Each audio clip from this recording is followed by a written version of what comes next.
ಶಿರಸಿಯ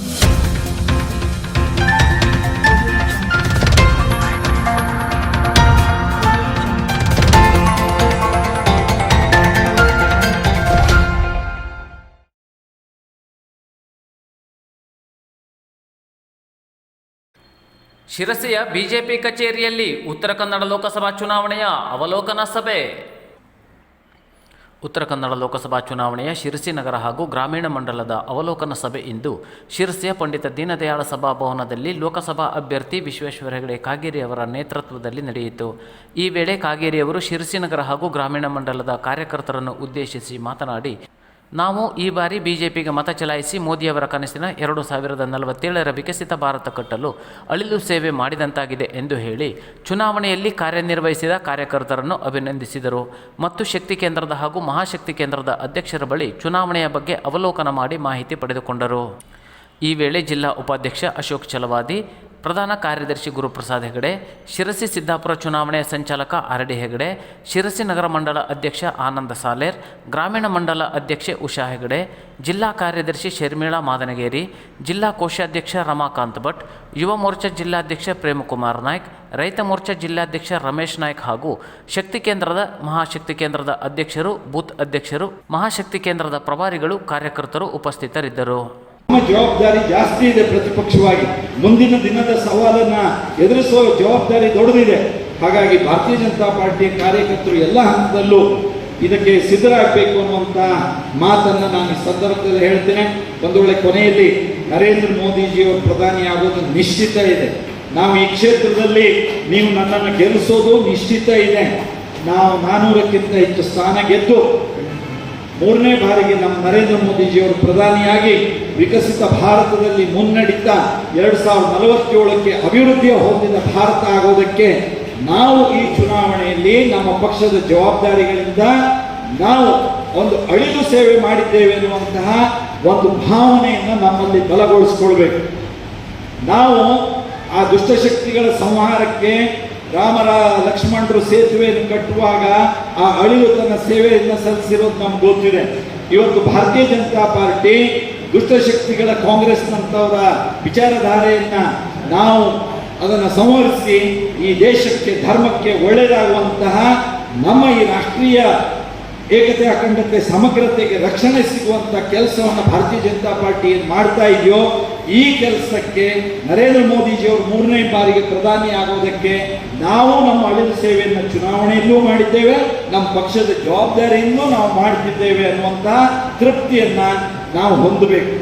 ನಾವು ಇಂಥ ಕೇವಲ ಚುನಾವಣೆಯ ಗೆಲ್ಲುವಷ್ಟೇ ಅಲ್ಲ, ನಾವು ಮಾಡ್ತಾ ಇರುವಂಥ ಕೆಲಸದ ಬಗ್ಗೆ ನಮಗೆ ಸಮಾಧಾನ, ತೃಪ್ತಿಯನ್ನು ನಾವು ತಂದುಕೊಳ್ಬೇಕು.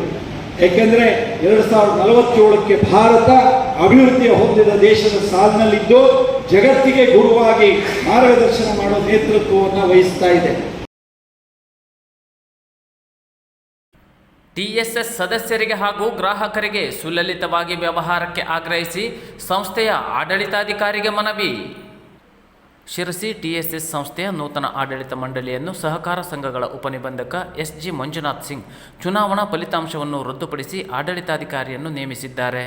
ಈ ಸಂಬಂಧ ಸದಸ್ಯರಿಗೆ ಹಾಗೂ ಗ್ರಾಹಕರಿಗೆ ಸುಲಲಿತವಾಗಿ ವ್ಯವಹಾರಕ್ಕೆ ಅನುಕೂಲವಾಗುವ ವಾತಾವರಣ ಕಲ್ಪಿಸಬೇಕೆಂದು ಆಗ್ರಹಿಸಿ ಟಿಎಸ್ಎಸ್ ಸಂಸ್ಥೆಯ ಸದಸ್ಯರು ಸಂಸ್ಥೆಯ ಆಡಳಿತಾಧಿಕಾರಿ ಎಂ.ಎಚ್. ನಾಯ್ಕರವರಿಗೆ ಮನವಿ ಸಲ್ಲಿಸಿದರು. ನಮಗೆ ಈ ಒಂದು ವಾತಾವರಣದಲ್ಲಿ ಸುಲಲಿತವಾಗಿ ನಿರ್ಭೀತರಾಗಿ ವ್ಯವಹಾರ ಮಾಡಿಕೊಂಡು ಹೋಗಲಿಕ್ಕೆ ಒಂದು ವಾತಾವರಣ ಇರಬೇಕು. ಯಾರೂ ಕೂಡ ಇಲ್ಲಿ ನಮಗೆ ವ್ಯವಹಾರ ಮಾಡಲಿಕ್ಕೆ ಅಡ್ಡಿ ಆತಂಕ ಪಡಿಸ್ತಕ್ಕಂಥದ್ದು, ಧರಣಿ ಕೂತ್ಕೊಂಡು ಇಲ್ಲಿ ನಮ್ಮನ್ನು ಅಡ್ಡುಕಟ್ಟುವಂಥದ್ದು, ಅದು ಆಮೇಲೆ ಮೈ ಮುಟ್ಟುವಂಥ ಕೆಲಸಗಳೆಲ್ಲ ಆಗಬಾರ್ದು. ದಯವಿಟ್ಟು ಎಲ್ಲ ರೀತಿಯಿಂದನೂ ಕೂಡ ಯಾವ ರೀತಿ ಶಾಂತವಾಗಿ ಹೇಗೆ ನಮ್ಮ ಕೆಲಸ ಕಾರ್ಯಗಳು ನಡೀತಾ ಇತ್ತು ಅದೇ ರೀತಿ ಮಾಡಿಕೊಡ್ಬೇಕು ಅಂತೇಳಿ ನಮ್ಮದು ಕೋರ್ಟಿನಲ್ಲಿ ಏನು ನಮಗೇನು ಜಯ ಸಂದಿದೆ ಅದಕ್ಕೆ ಮುಖ್ಯ ಕಾರಣೀಕರ್ತರಾಗಿರ್ತಕ್ಕಂಥವರು ಗಣಪತಿ ರಾಯ್ ಸರ್ ಮತ್ತು ವಿನಾಯಕ್ ಭಟ್ರು, ಇವರಿಬ್ಬರು ಕೂಡ ಅರ್ಜಿದಾರರು ನಮ್ಮ ಈ ಒಂದು ಚುನಾವಣೆಯ ಅಕ್ರಮ ಏನಾಗಿದೆ ಅಂತ ಹೇಳಿ ಎಲ್ಲ ಒಂದು ಅಂಶಗಳನ್ನು ಉಲ್ಲೇಖಿಸಿ ನಮ್ಮ ಉಪನಿಬಂಧಕರ ನ್ಯಾಯಾಲಯದಲ್ಲಿ ದಾವೆಯನ್ನು ಮಾಡಿದ್ರು.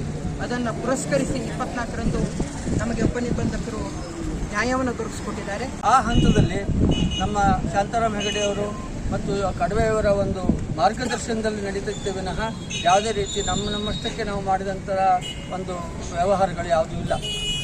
ಅಲ್ಲಿ ಈ ಇಲೆಕ್ಷನ್ ಟೈಮ್ನಲ್ಲಿ 6ನೇ ತಾರೀಕು ಇಲೆಕ್ಷನ್ ಶುರುವಾಯಿತು. 12ನೇ ತಾರೀಕಿಗೆ ಸ್ಕ್ರೂಟಿನಿ ಆರಂಭವಾದಾಗ ಅನರ್ಹ ಮತದಾರರಿಗೆ ಏನು ಅವಕಾಶ ಇದೆ, ಇಂಥವ್ರು ಅನರ್ಹರು ಮತ್ತು ಇವರಿಗೆ ನೀವು ಅವಕಾಶ ಕೊಡಬಾರ್ದು ಹೇಳುವಂಥ ತಕರಾರುಗಳನ್ನು ನಾವು ಸಲ್ಲಿಸ್ತೇವೆ. ಅದಕ್ಕೆ ನಮ್ಮ ಮಾನ್ಯ ಚುನಾವಣಾಧಿಕಾರಿಗಳು ನನಗೆ ಹಿಂಬರ ಕೊಟ್ಟರು. ನೀವು ಏನೇ ಹೇಳದಿದ್ದರೂ ಅನರ್ಹರನ್ನು ಮಾಡಲಿಕ್ಕೆ ನನಗೆ ಆಗೋದಿಲ್ಲ, ನೀವು ಅದನ್ನು ಸಕ್ಷಮ ಪ್ರಾಧಿಕಾರದಲ್ಲಿ ನೋಡ್ಕೊಳ್ಬೇಕು ಅಂತ ಹಿಂಬರ ಕೊಟ್ಟರು. ಆ ಹಿಂಬರದಂತೆ ನಾನು ಬಹುಶಃ ಸೆಪ್ಟೆಂಬರ್ದಲ್ಲಿ ನಾನು NDR ಕೋರ್ಟ್ನಲ್ಲಿ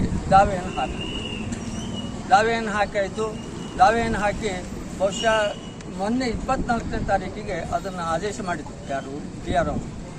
ಇವತ್ತಿನ ಈ IT ರೈಡಿಗೋ ಅಥವಾ ಯಾವುದು ಕ್ರಿಮಿನಲ್ ಕೇಸಿಗೋ ಈ ಕೇಸಿಗೋ ಯಾವುದೇ ರೀತಿಯ ಸಂಬಂಧಗಳಿಲ್ಲ. ನಾವು ಚುನಾವಣಾ ದಾವೆಯನ್ನು ಬಹಳ ಪೂರ್ವದಲ್ಲಿಯೇ ಹಾಕಿದ್ದೇವೆ. ಅದನ್ನು DR ಅವರು ನಮಗೆ ಮೊನ್ನೆ 24ನೇ ತಾರೀಕಿಗೆ ಆದೇಶವನ್ನು ಮಾಡಿದ್ದಾರೆ. ಅದು ಚುನಾವಣೆ ಅಕ್ರಮವಾಗಿ ನಡೆದಿದೆ, ಸರಿಯಾಗಿ ನಡೆದಿಲ್ಲ ಹೇಳುವಂಥದ್ದನ್ನ ಪ್ರತಿಪಾದನೆ ಮಾಡಬೇಕಾದ್ರೆ ಬಹುಶಃ ಎಲ್ಲರಿಗೂ ನೋಟಿಸ್ ಆಗಿದೆ. TSSನ ಎಲ್ಲ ಈಗಿನ ಆಡಳಿತ ಮಂಡಳಿಗೂ ಮತ್ತು TSSಗೂ ಪ್ಲಸ್ ಚುನಾವಣಾಧಿಕಾರಿಗಳಿಗೂ ಅದು ಇದಾಗಿದೆ, ನೋಟಿಸ್ ಆಗಿದೆ. ಅವರೆಲ್ಲರೂ ಬಂದು ವಾದ ಪ್ರತಿವಾದವನ್ನು ಆಲಿಸಿ ವಕೀಲರನ್ನ ನೇಮಿಸಿಕೊಂಡು ಆಲಿಸಿ ಅದನ್ನು ಅವರು ಆದೇಶವನ್ನು DR ಅವರು ಮಾಡಿದ್ದಾರೆ. ಹಾಗಾಗಿ ಯಾವುದೇ ರೀತಿ ಮುಚ್ಚುಮರೆ ಇಲ್ಲ. ಯಾವುದೇ ರೀತಿ ಸರ್ಕಾರದ ಒತ್ತಡ ಯಾವುದೇ ಇಲ್ಲದೆ ಅವರು ನಿಸ್ಸಂಶಯವಾಗಿ ನಿರಾಳವಾಗಿ ಈ ಆದೇಶವನ್ನು ಮಾಡಿದ್ದಾರೆ. ನಿರ್ಧಾರಿತವಾಗಿ ನಮಗೆ ಇತ್ಯರ್ಥಪಡಿಸಿದ್ದಿದ್ರೆ ಈ ಒಂದು ಗೊಂದಲ ಇಷ್ಟೊಂದು ಮುಂದುವರಿತಾ ಇರಲಿಲ್ಲ ಅಂತ ಎಲ್ಲರಿಗೂ ತಿಳ್ಕೊಳ್ಬೇಕಾದಂಥ ವಿಷಯ. ರಿಟರ್ನಿಂಗ್ ಆಫೀಸರ್ ಅದನ್ನು ದೂಡ್ಬಿಟ್ಟಿದ್ರಿಂದ ನಾವು ಆ ನ್ಯಾಯಕ್ಕಾಗಿ ಮುಂದೆ ಒಂದು ಎಲ್ಲಿ ಕೇಳಬೇಕು ಅಂತ ಅವ್ರು ಹೇಳಿದ್ರೆ ಅಲ್ಲಿ ಕೇಳುವಂಥ ಅನಿವಾರ್ಯತೆ ಬಂತು. ಅದರಿಂದ ಈಗ ಆಡಳಿತ ನಡೀತಾ ಅವರು ಏನು ಆಯ್ಕೆ ಆಗಿ ಬಂದಿದ್ದೇವೆ ಅಂತ ಹೇಳಿದ ಮೇಲೆ ಅವರಿಗೆ ಅದೊಂದು ಸ್ವಲ್ಪ ಮುಜುಗರಕ್ಕೊಳಗಾಗುವಂಥ ರೀತಿ ಆಯ್ತೆ ವಿನಃ ಚುನಾವಣೆ ಪೂರ್ವದಲ್ಲೇ ಇದು ಇತ್ಯರ್ಥ ಆಗೋಗಿದ್ದಿದ್ರೆ ಈ ಸಮಸ್ಯೆ ಈ ಮಟ್ಟಕ್ಕೆ ಹೋಗ್ತಾ ಇರಲಿಲ್ಲ. ಹಾಗಾಗಿ ಇದಕ್ಕೆ ನಾವು ಏನೋ ಒಂದು ಸಂಸ್ಥೆಯ ಆಡಳಿತ ವ್ಯವಸ್ಥೆ ವಿರುದ್ಧವಾಗಿ ನಾವು ಈ ಕೆಲಸವನ್ನು ಮಾಡಬೇಕು ಅಂತ ಯಾವ ಒಂದು ಉದ್ದೇಶವೂ ನಮಗೆ ಇರಲಿಲ್ಲ. ನಮಗೆ ಸಂಸ್ಥೆಗೆ ಆಯ್ಕೆಯಾಗಿ ಬರುವಂಥ ವ್ಯಕ್ತಿಗಳು ಸರಿಯಾದ ರೀತಿಯಲ್ಲಿ ಬರಬೇಕು ಅನ್ನುವಂಥ ಉದ್ದೇಶಕ್ಕೆ ನಾವು ಚುನಾವಣೆ ಪೂರ್ವದಲ್ಲೇ ಇದನ್ನು ತಕರಾರನ್ನು ಸಲ್ಲಿಸಿದ್ದಾಗಿತ್ತು. ರಿಟರ್ನಿಂಗ್ ಆಫೀಸರ್ ಅದನ್ನು ಇತ್ಯರ್ಥಪಡಿಸಿದ ಹೋದ ಕಾರಣದಿಂದ ಇವತ್ತು ಜನರಿಗೆ ಬಹಳ ಒಂದು ಒಂದು ಆಯ್ಕೆ ಆದಂಥ ಸಮಿತಿಯನ್ನು ರದ್ದುಪಡಿಸಲು ಹೇಳುವಂಥ ಒಂದು ಆಪಾದನೆ ಇವತ್ತು ನಮಗೆ ಅರ್ಜಿದಾರರ ಮೇಲೆ ಒಂದು ಬರ್ತಾ ಇದೆ. ಚುನಾವಣೆ ರದ್ದು, ಆಡಳಿತಾಧಿಕಾರಿ ನೇಮಕ. ಮೇ 28ರಂದು ಕರಾಳ ದಿನ ಆಚರಣೆ, ಪ್ರತಿಭಟನೆ. ಅಡಿಕೆ ಬೆಳೆಗಾರರ ಜೀವನಾಡಿ ಸಂಸ್ಥೆಯಾದ TSS ಚುನಾವಣೆ ಕುರಿತ ತಕರಾರು ಅರ್ಜಿಯ ವಿಚಾರಣೆ ನಡೆಸಿದ ಕಾರವಾರದ DRCS ಅವರು ಸಂಸ್ಥೆಯ ನ್ಯಾಯವಾದಿಗಳ ಸಮಕ್ಷಮವಲ್ಲದೆ ಏಕಪಕ್ಷೀಯವಾಗಿ ತೀರ್ಪನ್ನು ನೀಡಿದ್ದಲ್ಲದೆ ಆಡಳಿತಾಧಿಕಾರಿ ನೇಮಿಸಿ ನಮ್ಮ ಸಂಸ್ಥೆಗೆ ಆದೇಶದ ಪ್ರತಿ ನೀಡದಿರುವುದು ಅಕ್ರಮವಾಗಿದೆ. ಈ ರೀತಿ ರೈತರ ಸಂಸ್ಥೆಯ ಮೇಲೆ ಅಧಿಕಾರಶಾಹಿ ಆಡಳಿತವನ್ನು ಸರ್ಕಾರ ಮಾಡುತ್ತಿದೆ. ಇದನ್ನು ಖಂಡಿಸಿ ಸಹಕಾರಿ ಕರಾಳ ದಿನದ ಆಚರಣೆ ಹಾಗೂ ಬೃಹತ್ ಪ್ರತಿಭಟನಾ ಜಾಥವನ್ನು ಮೇ 28ರಂದು ಶಿರಸಿಯಲ್ಲಿ ಹಮ್ಮಿಕೊಳ್ಳಲಾಗಿದೆ ಎಂದು ಹಿರಿಯ ಸಹಕಾರಿಗಳಾದ ಗೋಪಾಲಕೃಷ್ಣ ವೈದ್ಯ ಮತ್ತಿಘಟ್ಟ ಹಾಗೂ MN ಭಟ್ ತೋಟಿಮನೆ ತಿಳಿಸಿದ್ದಾರೆ.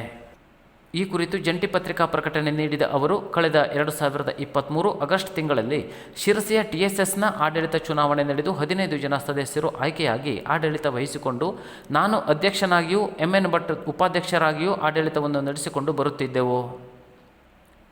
ಮೇ 24ರಂದು ನಡೆದ ವಿದ್ಯಮಾನದಲ್ಲಿ ಕಾರವಾರದ ಸಹಕಾರಿ ಸಂಘಗಳ ಉಪನಿಬಂಧಕರ ಆದೇಶದಂತೆ ಸಿದ್ದಾಪುರ ಕ್ಷೇತ್ರ ಶಿಕ್ಷಣಾಧಿಕಾರಿ ನಮ್ಮ ಸಂಸ್ಥೆಯ ಆಡಳಿತಾಧಿಕಾರಿಯಾಗಿ ಆದೇಶವನ್ನು ವಹಿಸಿಕೊಂಡರು. ನಮ್ಮ ಸಂಸ್ಥೆಗೆ ಆಡಳಿತಾಧಿಕಾರಿ ನೇಮಕಾತಿ ಮಾಡಿದ ಬಗ್ಗೆ ಯಾವುದೇ ಆದೇಶ ಬಂದಿಲ್ಲದಿದ್ದರೂ ಅವರ ಕೈಯಲ್ಲಿರುವ ಆದೇಶ ಪತ್ರವನ್ನು ಗೌರವಿಸಿ ಆಡಳಿತವನ್ನು ಬಿಟ್ಟುಕೊಟ್ಟಿದ್ದೇವೆ. 2023ರ TSSನ ಆಡಳಿತ ಮಂಡಳಿಯ ಚುನಾವಣೆಯಲ್ಲಿ ಸೋತ ಅಭ್ಯರ್ಥಿ ಹಾಗೂ ಇನ್ನೋರ್ವ TSSನ ಮಾಜಿ ಸದಸ್ಯ ಈ ಚುನಾವಣೆ ಕಾಯ್ದೆ ಬದ್ಧವಾಗಿ ನಡೆದಿಲ್ಲವೆಂದು ಕಾರವಾರದ ಸಹಕಾರಿ ಇಲಾಖೆ ಉಪನಿಬಂಧಕರಲ್ಲಿ ತಕರಾರು ಅರ್ಜಿಯನ್ನು ಸಲ್ಲಿಸಿದ್ದಾರೆ. ಈ ಅರ್ಜಿಯ ವಿಚಾರಣೆ ಮಾಡಿ ತೀರ್ಪಿನಂತೆ ಚುನಾಯಿತ ಆಡಳಿತ ಮಂಡಳಿಯನ್ನು ರದ್ದುಪಡಿಸಿ ಆಡಳಿತಾಧಿಕಾರಿಯನ್ನು ನೇಮಕ ಮಾಡಿದ್ದಾರೆಂದು ತಿಳಿದುಬಂದಿದೆ. ಇದನ್ನು ವಿರೋಧಿಸಿ ಮೇ 28ರಂದು TSSನ ಸರ್ವ ಸದಸ್ಯರು ಹಾಗೂ ಉತ್ತರ ಕನ್ನಡ ಜಿಲ್ಲೆಯ ಸಹಕಾರಿ ಬಂಧುಗಳು TSS ಆವಾರಕ್ಕೆ ಆಗಮಿಸಿ ಸರ್ಕಾರದ ಈ ಕ್ರಮದ ವಿರುದ್ಧ ಪ್ರತಿಭಟಿಸಬೇಕೆಂದು ವಿನಂತಿಸಿಕೊಂಡಿದ್ದಾರೆ. ಉದ್ಯೋಗಾಕಾಂಕ್ಷಿಗಳಿಗೆ ಸಂದರ್ಶನಕ್ಕೆ ಅಸ್ಮಿತೆ ಫೌಂಡೇಶನ್ನಲ್ಲಿ ನೋಂದಣಿ ಪ್ರಾರಂಭ.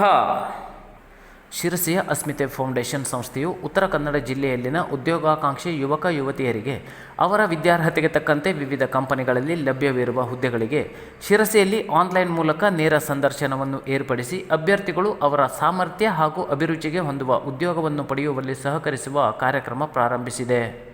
ಆಸಕ್ತ ಅಭ್ಯರ್ಥಿಗಳು ತಮ್ಮ ಸ್ವವಿವರಗಳೊಂದಿಗೆ ಸಂಸ್ಥೆಯ ಕಚೇರಿ ಅಸ್ಮಿತೆ ಫೌಂಡೇಶನ್, ಗುರುಕೃಪಾ, 1ನೇ ಮಹಡಿ, ಯಲ್ಲಾಪುರ ನಾಕ ಹತ್ತಿರ, ಯಲ್ಲಾಪುರ ರಸ್ತೆ, ಶಿರಸಿ, ಉತ್ತರ ಕನ್ನಡ ಜಿಲ್ಲೆ ಈ ವಿಳಾಸಕ್ಕೆ ಭೇಟಿ ನೀಡಿ ಹೆಸರು ನೋಂದಣಿ ಮಾಡಿಕೊಳ್ಳಬಹುದಾಗಿದೆ.